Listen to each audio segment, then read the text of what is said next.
இப்போ எல்லாருக்கும் என்னன்னா S400 அப்படின்னு நம்ம பேசிட்டு இருக்கோம். ஸோ அடிப்படையாக நம்ம என்னென்ன வச்சிருக்கோம், என்னென்ன யூஸ் பண்ணியிருக்கோம் அப்படின்றத பாருங்க.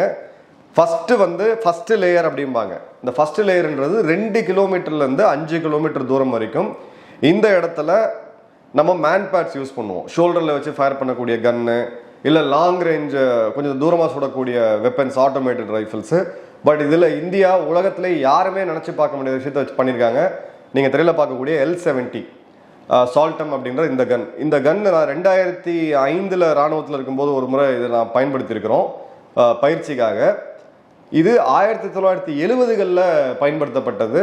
இது நம்ம கிட்டத்தட்ட ரிட்டையர் ஆகி ஒரு பழைய RX-100ன்னு வச்சுக்கிங்களேன், இது மியூசியமில் வைக்கக்கூடிய அளவுக்கான ஒரு பீஸாக தான் இருந்துச்சு. ஏன்னா அதோட வேலையை செஞ்சு முடிச்சிச்சு. அடுத்தடுத்த நவீன யுகத்தில் எல்லாமே வந்துருச்சு. இது ஒரு பெரிய கன்னை ஒரு 2 பேர் உட்காந்து அந்த சைட் வழியாக விமானத்தை பார்த்து சுட்டு வீழ்த்தின காலம் இது.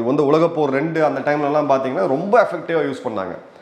அந்த கன்னை இந்தியா எடுத்து நம்மளுடைய இன்ஜினியர்ஸ், நம்மளோட ராணுவ அதிகாரிகள் உட்காந்து அதை மாடிஃபை பண்ணி அதை ஒரு கம்ப்யூட்டரோட கனெக்ட் பண்ணி நடுவில் ஒரு இன்டர்ஃபேஸை வச்சு இப்போ ஒரு ட்ரோன் வருது அப்படின்னா அந்த ட்ரோனை அதில் வரக்கூடிய பாதையை கரெக்டாக அந்த ரேடாரோட இன்புட்டிங்கை கொடுத்து அந்த மென்பொருள் அதை ப்ராசஸ் பண்ணி கன்னை திருப்பி அதுவாக சுடுது.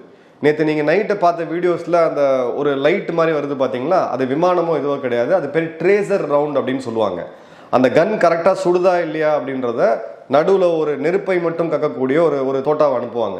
அதோடைய தோட்டா அப்படின்றது ரொம்ப ஹெவியாக விமானங்களே சுட்டு வீழ்த்துற அளவுக்கு இருக்கும். ஸோ அதுதான் நேற்று மிகப்பெரிய ஒரு சாதனையை பண்ணியிருக்கு.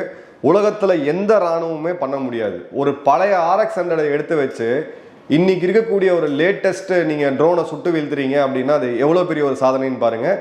இதுதான் இந்தியாவுடைய அறிவு, இதுதான் இந்தியர்களுடைய ஒரு மிகப்பெரிய ஸ்ட்ரென்த்து.